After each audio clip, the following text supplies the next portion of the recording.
this working? Yeah, great. Okay. I have to switch up. I think this needs to be my mic hand. Let's do it.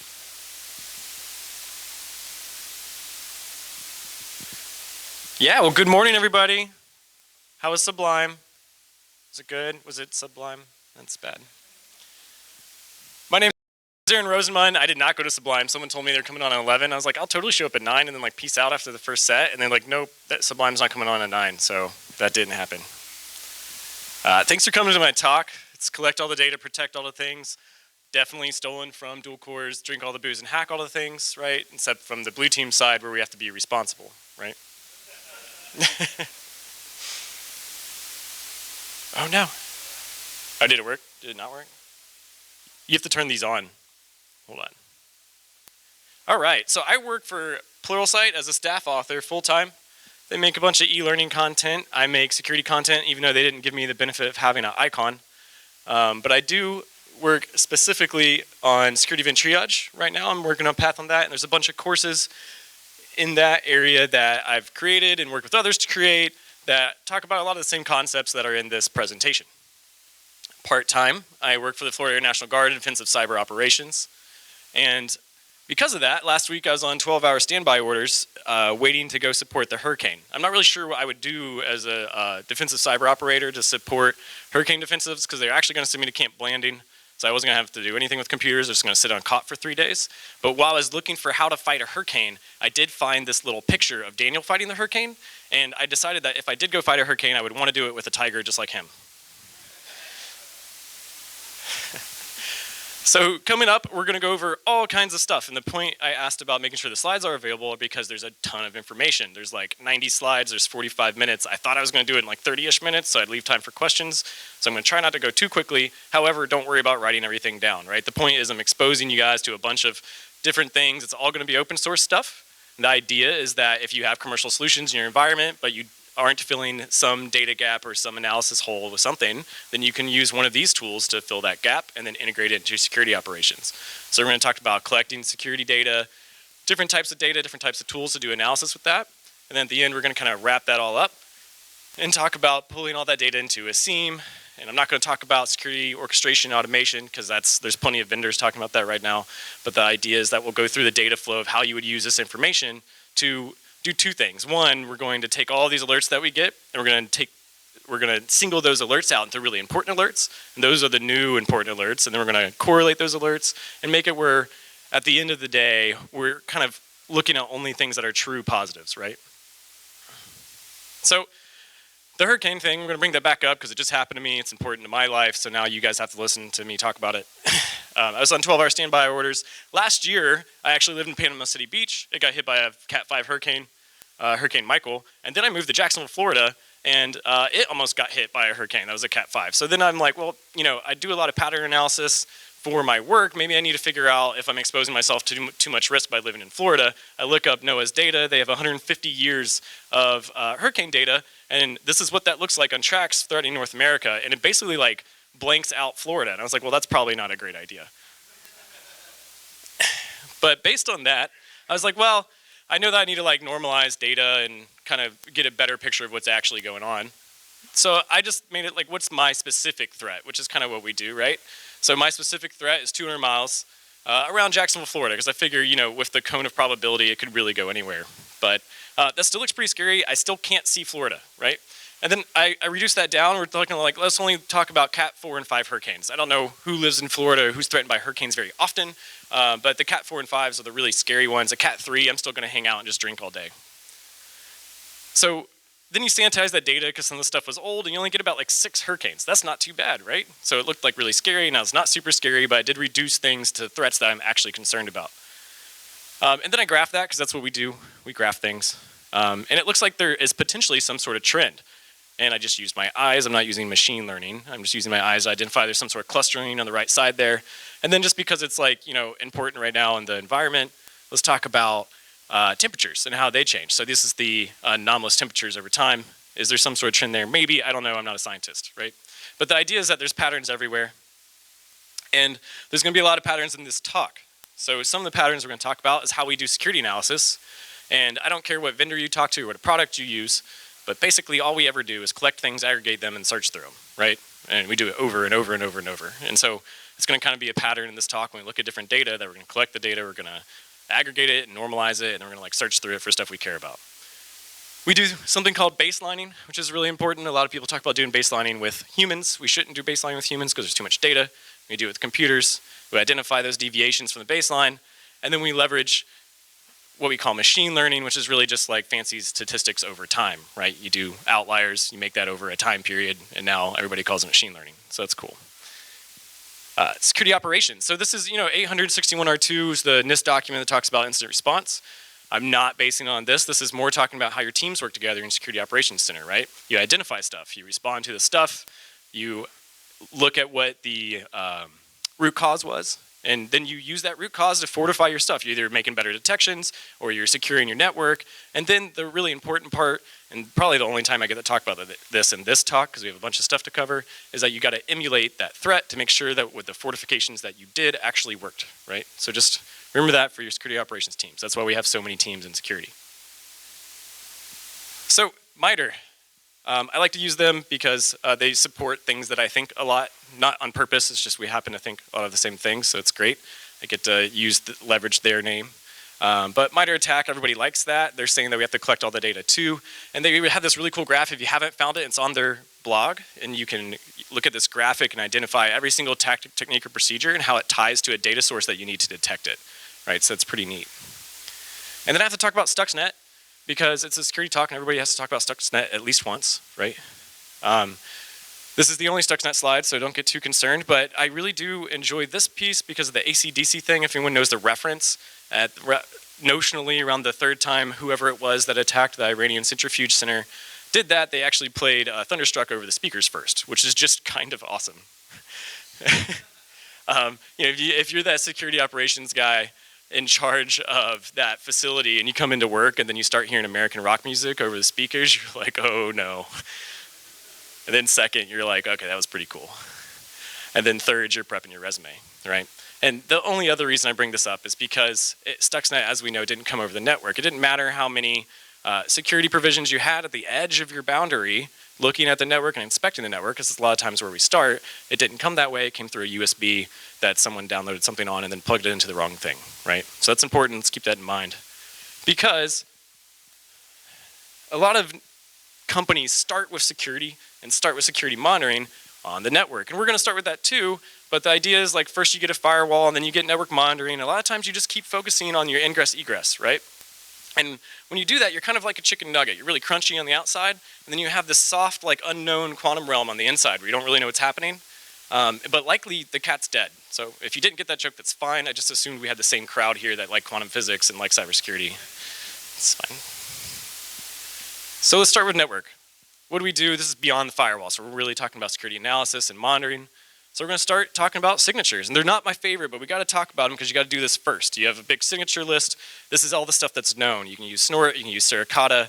No one brings up Snort anymore after Cisco bought them. I don't know what the deal is. I get that Suricata is multi-threaded, but whatever. So when we look at Snort rules, something interesting happened. So this is a scan that was sequential. It was an Nmap scan. Just started at 0, went to 65,535.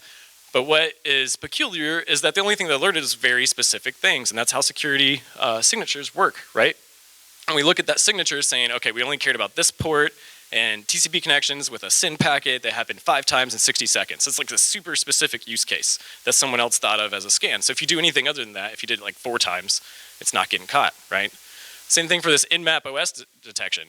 So it's really cool that this description says Nmap OS detection. You're like, man, Snort's like really good. And this is like, some guy just wrote this, right? Like that's all it is. It's just a description that some guy wrote. And he said, hey, I noticed that when Nmap does OS probes, it's full of the letter C, like a lot of C's. And so if you see like a lot of C's, that's Nmap, right? It's like, oh, that's good. I wonder if AMAP uses A's. I don't know. But there's a reason that's not good enough, right? If we change that, if we do anything else, it doesn't get detected. So around that same time, for that data set, there was a PowerShell scan done. So I use PowerShell for everything because it's awesome.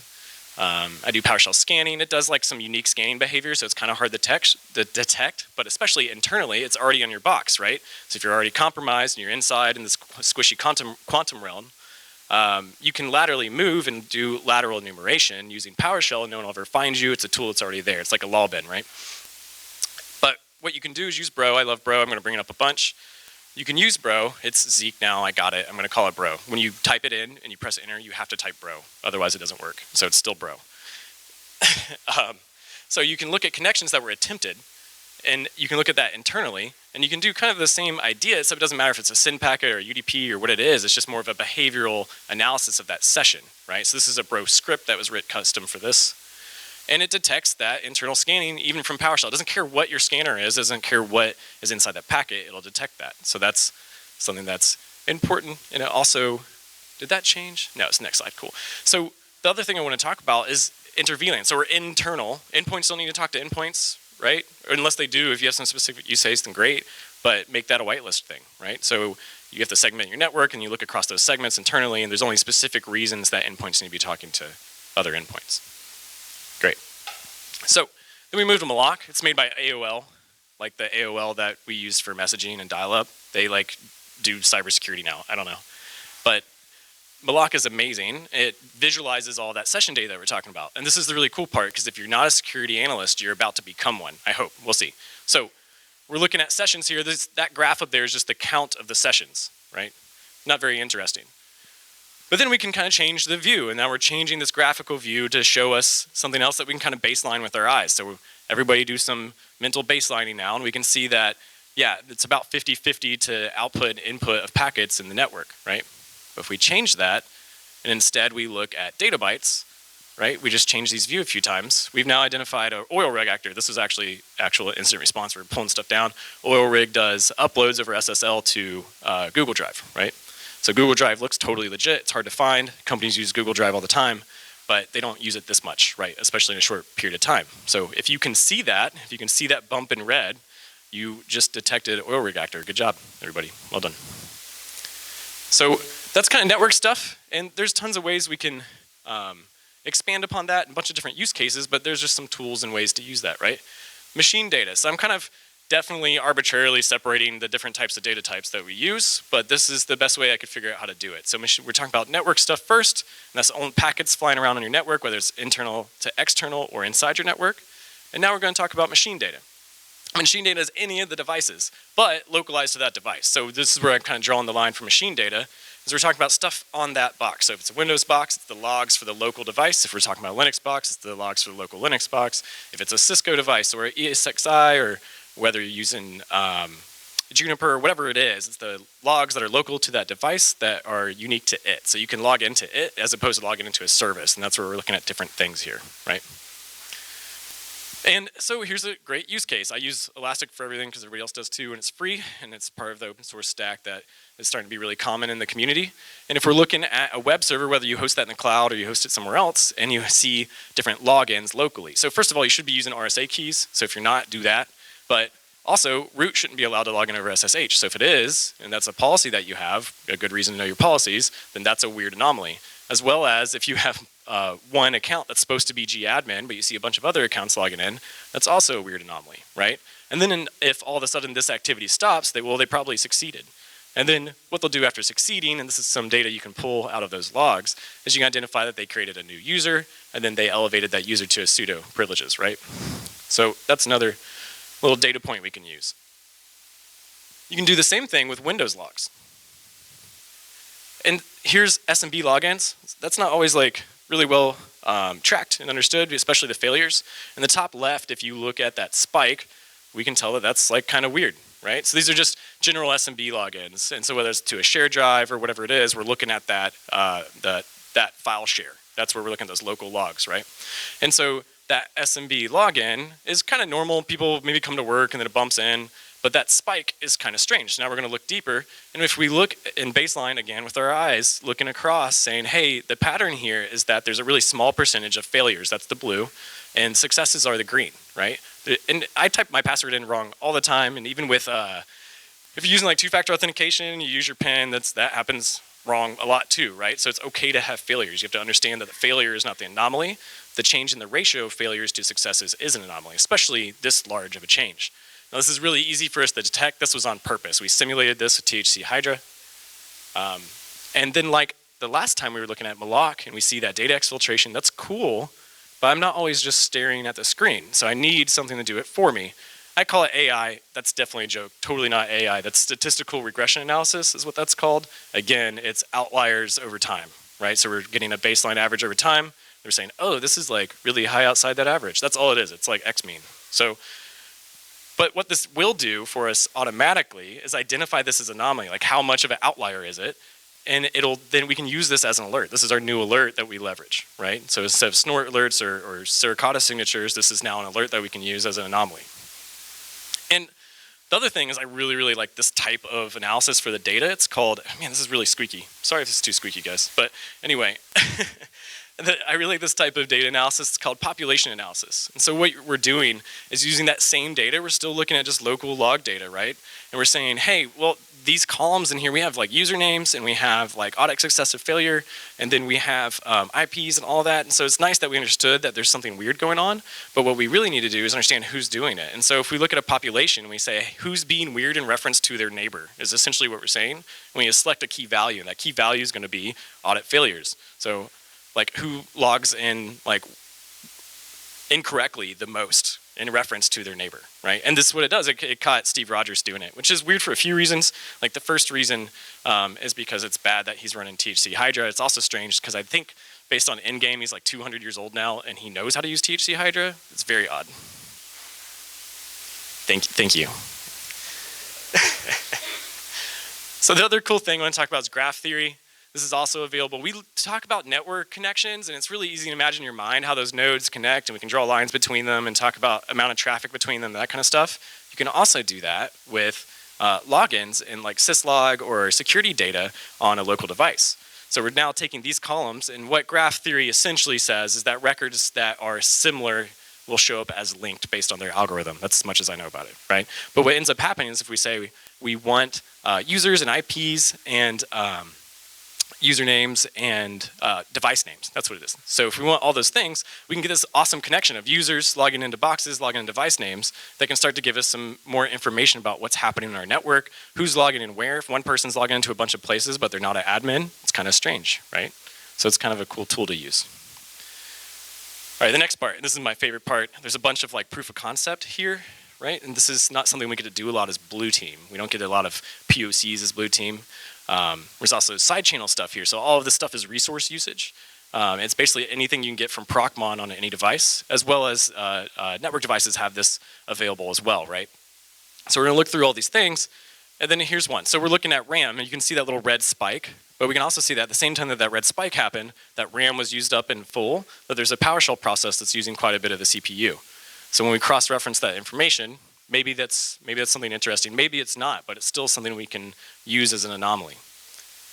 Now, here's NIC packets out. I'm not monitoring the network. I'm just looking at the device and the resource usage of that NIC, of that hardware piece, and it's going to tell me how many packets are going out. And when I pull that from multiple devices across the network, I can see if there's a spike here, right? And this is another simulation, right? Proof of concept stuff. But at the same time that spike happened, we can again use our friendly AI to detect it for us and turn that into an anomaly, right? And we can at the same time see that this Go Cannon executable is run. This is a Golang DOS simulation tool, right? And what this is doing is spiking CPU and RAM at the same time that that network spike's happening. So that is most certainly an anomaly and something that you can detect in your network, and all we're using is resource usage data. Now, this gets a little cooler. If you're on a Linux device, there's a user space and program called Nice. And feel free to correct me on the exact terminology for this, but it makes CPU syscalls, right, to prioritize where the queuing of a process in the CPU. And it's generally, if you baseline this across a network, it's generally a very small percentage, right? It's not supposed to be that giant blue thing that you see there. I get that the zeros are up, but the blue is showing nice, right? And that's weird to have happen in the first place, but that's exactly what happens anytime you use a CPU crypto miner. Right? It's going to prioritize the CPU calls to use for mining.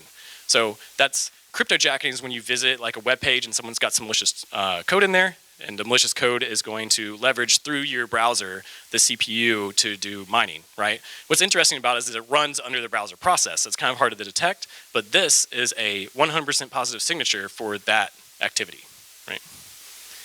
Now, air gap hopping. This is kind of cool. Wrote a Python program that takes data. So if you imagine If you don't know what air gap hopping is, well, it's DerbyCon. You should know what air gap hopping is. But if you don't, what happens is you have isolated networks that you feel are secure because they're not connected to the dirty internet, right? But generally, anytime you're in a room with that, you also need to watch your cat videos, so you have another device in the same room attached to the internet, right?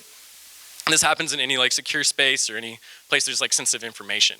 And that network that's not attached to the internet gets updated over like little CDs, or not USBs, but mostly CDs really, and on a really slow schedule. But just like we know with like CC Cleaner, you can do software supply chain interdiction and still infect that system. So you're not actually safe, but how do you get the data out? Well, now we have to hop this air gap back out. A lot of things don't allow things to be put on USB drives and that kind of stuff, so we're kind of limited in that way. But here is a set of like side channel attacks, and one of them is audio. So you can actually manipulate fan speed to transmit binary data, and then have the one that you're watching cat videos on be compromised through normal means like phishing, and be listening for that data, and it'll transmit. This is very slow. This is an advanced threat that's going to take time to transmit this data out. But if this is in a data center, it's where someone isn't, then it's not going to be noticed at all. But you can monitor this resource data usage and understand that this fan speed shouldn't be acted in a binary manner. So that's one way to detect that. Cool, and here's kind of POC for supply chain interdiction. This was actually done in environments like 10 years ago. Huawei put Cisco stickers on some stuff and then distributed it through a Canadian distributor to the DoD, and the DoD put it in all their data networks, right? So this is released, it's not like secret stuff. And what those were is they had extra chips on them that were sending stuff back to OCSP responder and exfiltrating data, so it's bad. But how do you figure that out? If it looks like Cisco and acts like Cisco, like how do you really know? Well, if the motherboard is different, it's going to use voltage differently, right? And especially in reference to how a load is applied. So if you get enough devices, and this is where data is important, we can identify these patterns. If you get enough devices and you track what distributors gave you which devices, you can look at like devices and their power usage, and then map that to the associated network load. And if they're not moving in kind, we can use that population analysis to identify that they're different, then that's something that potentially is hardware supply chain interdiction, right? I say potentially because you have to then go like really inspect that and figure it out.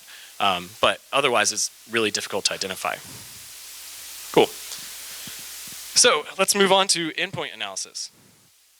Endpoint analysis I'm classifying as anything that's associated with like the OS, essentially, is where we're looking at, right? So we talk about sysmon, sysinternals.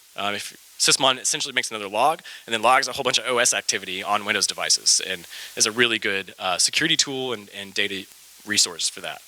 PowerShell is awesome. Told you we talk about it a lot. You can do anything with it. It's also on Linux.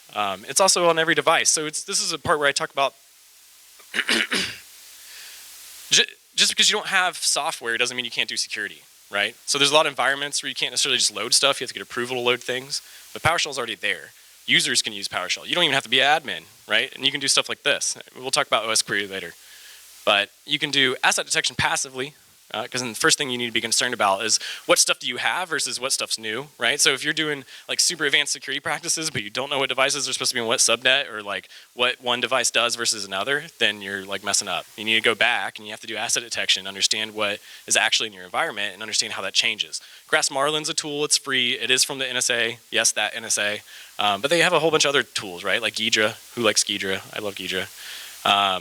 But what this does is it'll passively listen to your network, and it'll build an asset list of stuff that's on each subnet, right? And you can export that as a CSV and use that as intelligence and add that into the rest of your security workflow.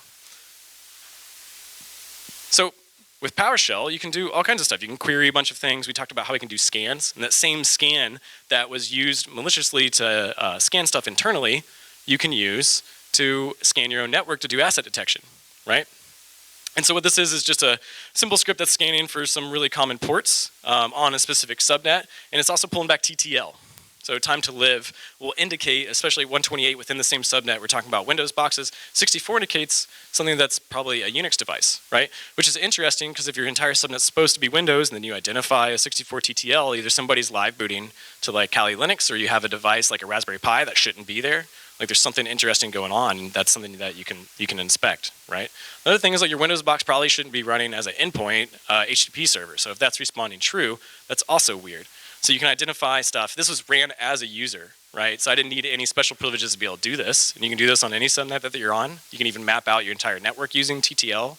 And you can do this activity without having any permission. So I want to bring up Sigma. Sigma is a tool that's using stuff like Sysmon, like we talked about earlier, to give you essentially XML signatures. So we have like Snort and Suricata signatures for network. Sigma is your signature for your OS logs, right? So it's going to identify, and they're totally mapped to like MITRE attack techniques and procedures. So each one has like, hey, this is this MITRE attack technique, or this is this potential actor, and then here's how we catch it. And it's generally multiple different anomalies within logs lined up together, right? So it's a really good like behavioral analysis tool to identify these different activities like UAC bypass or Mimikatz running. And what it does is it generalizes that XML format into a signature, then allows you to convert that into Splunk or into Elastic or whatever query for what you're using. I think they're expanding into IBM QRadar or different things, but as you develop signatures, definitely upload it. It's the whole point of having open source stuff, right? And then if you have a SIEM that you want to use, then you can help this guy out too. OS Query is awesome. There's a bunch of commercial companies that use it. Capital One, Adobe, lots of people are using this commercially. It's an open source tool. You deploy this as an agent. What's really neat about it is it can run on Mac OS, it can run on Unix, it can run on Windows. It doesn't really matter. You can turns that OS into a relational database. Facebook made it, so thanks to them. And then you can query those devices. And if you add that with something called Collide Fleet, and then you add that to the Elastic Stack, so again, we like have the agent to collect the data, we're gonna aggregate that data, and then we're gonna search through that data, right? And so when we search through that data, we can identify nifty stuff that you wouldn't otherwise be able to identify, like Mac OS, you don't really think about searching for malware on it, but you can with OS Query. And so that GitHub there actually has a ton of different queries. I think there's like 100 different ones that are looking for different types of things like rootkits. And while we're talking about rootkits, and we're talking about multiple types of data, if you have OS Query on a box, you can do something like a netstat and get back those network connections, right? But if you're also listening to the network traffic that's happening on that subnet, you can say, hey, there's traffic coming from this box that isn't on my netstat connection. So what does that mean? You take those things together, it means you got a rootkit, right? There's something lying to you. So that's a pretty important anomaly. So next we're going to talk about application data, and we are almost done. I don't know, what's the time look like? Oh, see, it is early, that's fine. All right, so application data. Now, drawing another arbitrary line, this is like everything else. So it's applications that you make that hopefully have logs, that's important. I just talked to another organization, they're like, yeah, logs are important, right? I'm like, yeah, totally, and if you make, I noticed that your application doesn't generate any, and so you have no idea if anyone's abusing it. So you need to make sure that you're generating logs if you are an application developer. And then all these services like DNS, DHCP, LDAP, all of those have logs. And those are services running over the network. They're abused all the time. Apache, SharePoint, Django, Flask, everything has logs that are going to be generated that you can use and you can baseline, right? So we're going to collect it. You can normalize that with Logstash. Logstash is an awesome tool. If you don't have like some sort of specific parser for your logs, you can use Logstash to parse it into a type of data that's going to work where you can use that in your SIEM and you can correlate with other data as well. And I want to bring up Azure Sentinel. It's in beta right now. If you're using Azure, you can add this to your stack for free. And I say for free because it's not quite for free because everything that requires data costs money in the cloud, right? But it is very cool. It's kind of a SIEM that can pull in all types of data like Active Directory AD monitoring. And you can also use it for Office 365, and you can link it in with a whole bunch of other stuff. There's a ton of connectors for this that they're allowing you to pull in, and you can do the same thing that we always do. We can collect all the data, we can baseline that data, it'll identify anomalies for you. So when we're talking about login anomalies, it'll do that too. And here it's using GeoIP data and frequency of login to identify anomalies using some additional statistical regression analysis as well here, but it's doing the same thing in that cloud environment. So it's a really good way to be able to monitor that stuff and monitor it in the cloud. And the really neat idea about Azure Sentinel is that it'll scale. You don't have to worry about building this stuff on the back end. So everything else you have to build on the back end. This will scale as you add in sources automatically. And GeoIP data and the TTL that we talked about before, that's all protocol metadata. So it's like a story that the data tells, which is how I like to envision it. And you can make any story about the data that you want. And this is where we derive the behavior that the data is telling us it's doing. And then we identify how that behavior is different, right?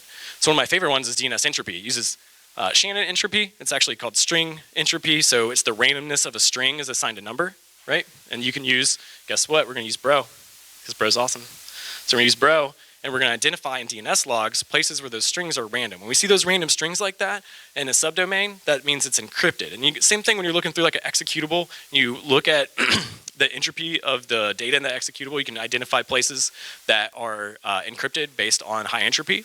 Same thing with any string, right? So we're looking at DNS queries, whether it's with Bro or if you're just pulling those directly from your DNS server, that's fine too. You can use passive DNS, you can use whatever you want, but you can do this DNS entropy calculation to kind of baseline what the average entropy in your environment is. And so here's a sign that was like 4.6. So anything over 4.6 ends up being an alert. This is too random of a string, and it was 100% positive for encrypted subdomain information. So this is DNS command and control going in and out, and or exfiltration or whatever it may be. The next thing I like to talk about is JA3. And Salesforce made this. What it does is it takes cipher suites and TLS. So just kind of baseline everybody on TLS.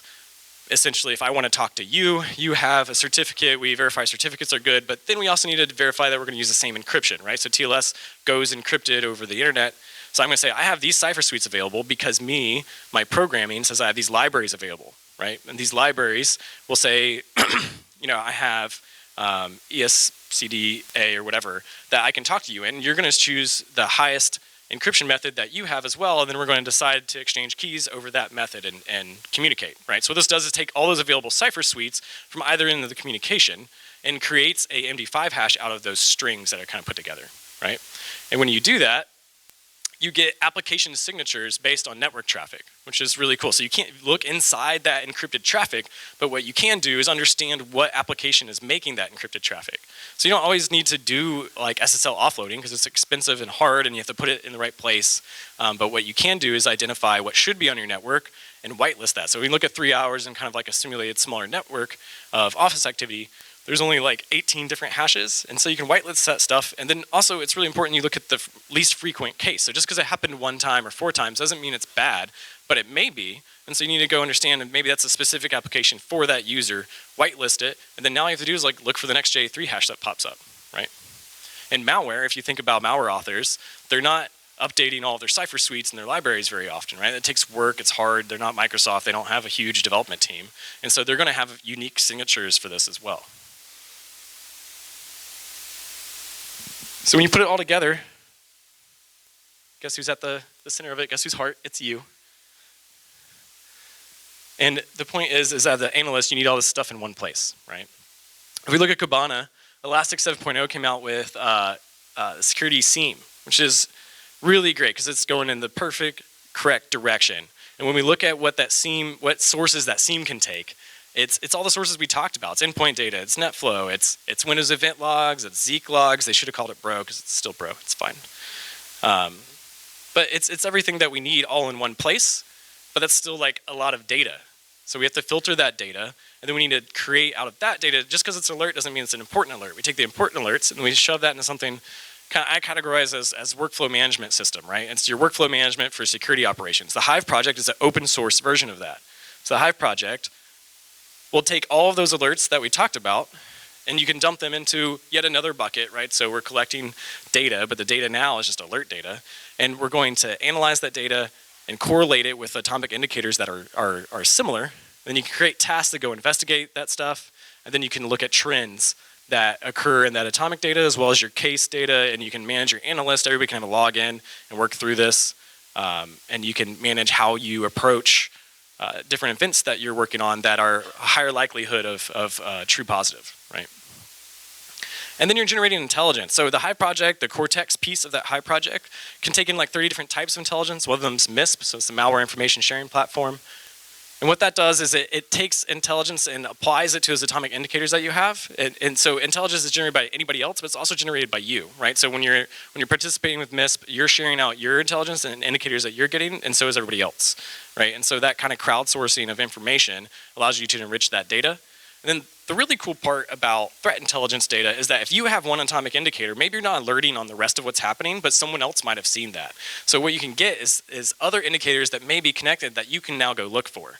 So that enriched data helps you like vector your search as you triage these events. And that kind of leads into our operations workflow, which is going to be a high level of everything that we just talked about, right? So we kind of went really deep. I talked about a whole bunch of different projects, but really, here's what we're doing. We're taking all these different like stovepipes of data, And we have kind of signature analysis, we have behavioral analysis techniques, we have machine learning alerts, all that different stuff. And we're throwing all of those alerts into a SIEM. So this is a really, really big bucket. And then with all those alerts in that location, we're going to filter those. We're going to filter those on things that are important to us, whether they're high priority, or they're unique use cases, or something that's important to our environment, or whatever it is. We're going to tailor those alerts down because we're not inspecting all of them. And this is all going to be done, automatically with queries that you develop over time. That's your hunt team. And then we're going to take all of those, and then we're going to shove them into that workflow management system. And that workflow management system is going to take all those alerts, and as they pop in there, slowly, I don't really have anything to say why this happens. I should have made that faster. As they pop in there, it's going to aggregate those, right? It's going to find things that correlate. So we just took all of the logs in the world, looked at only the ones we cared about, and then now we're looking at only events that correlate. So we have a really high probability that something's happening here. So we're not interrogating everything. We're only using our limited workforce to look at the things that matter. So there's a high likelihood that these related things are going to be something malicious. So this workflow management system is going to combine those indicators for us. It's going to run a task that leverages all that threat intelligence to enrich that data, right? So we have more information for when we go to do that triage. And you can create cases. And then you're going to assign tasks to those cases. And that can be, according to a template, that can be based on the type of alerts that you get, you can assign different types of tasks, right? So this can also happen automatically as like management for your team. And then you're going to analyze those trends over time and then donate back to the community with your threat intelligence. And that's the workflow that we work through. And that's a lot, and if you have some pieces that you want to fit in to your commercial applications already, or if you have nothing, and you're curious about how to build this yourself with all these open source tools, there's a GitHub with a team that I work on called Identified. We call it Protoss because then we get to use the cool unit names for different things, right? Yeah, thanks. And the Zlot build is definitely going to be a laptop. That one is 100% complete with step-by-step commands to run for a CentOS device that leverages all of these data sources and then combines them all into one place and then runs that entire workflow management for you, right? So that's all done. The mothership build has the concepts there. Some of it's done. It's a lot more difficult when you scale this out to a data center to like tell you how to run different commands on your Cisco devices, right? So that's where we're kind of working through some of that. But there's a lot done there as well as the way that you can scale this stuff across your data center. And here's a list of super cool projects. There's some stuff I talked about, some stuff I didn't. I do want to point out EE Outliers at the bottom left. Yeah, at the bottom left. Donovan, I met him at first.org this year, and this guy gets it, right?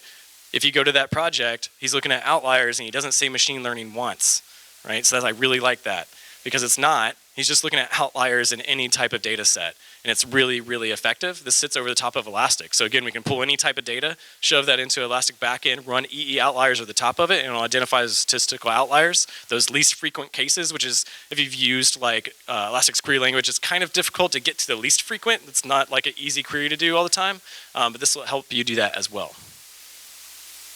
Cool. And that's it. Thank you.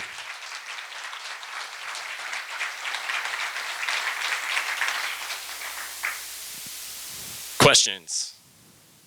Someone ask at least one question or I'm going to be personally offended. Thank you. Yeah, there's a project called JA3er, like JA3er.com. It's got 1,600 different hashes in it. I actually just updated yesterday. We did a course with Pluralsight with Tyler Hudak. Say hi, Tyler. There he is.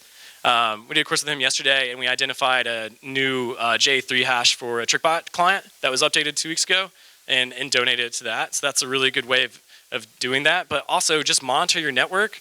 Look for client side, because your server side stuff's going to be really random, right? It's just, all the servers are going to be different. But if you just look client side at your JA3 hashes, monitor it, and then just sort by unique, you're going to get a pretty good baseline of what should be there. But then you need to go inspect. So anything like when you looked at the data that we had, it's going to look way different for you. You're going to have like 10,000 this, 10,000 that. But if you have something that's like statistically significant in a small manner, you need to go find out what that is, and then you just add that to your baseline. So there's a little bit of work to do there, right?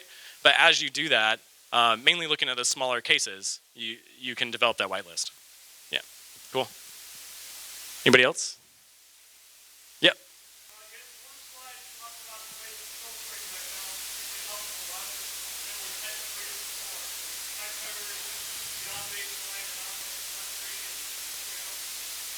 Unique case? All right, sweet. I was like, I'm not sure I'm going to remember. Yeah. What you got?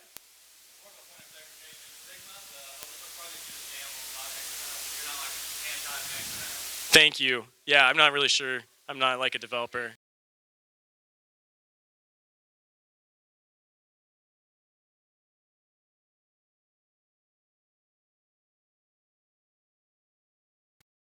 I don't know what the difference is. That was too long ago, right? What else we got? Awesome. Thank you guys. Really appreciate it. Hey, so yeah, I should have let you applause longer. Hey, so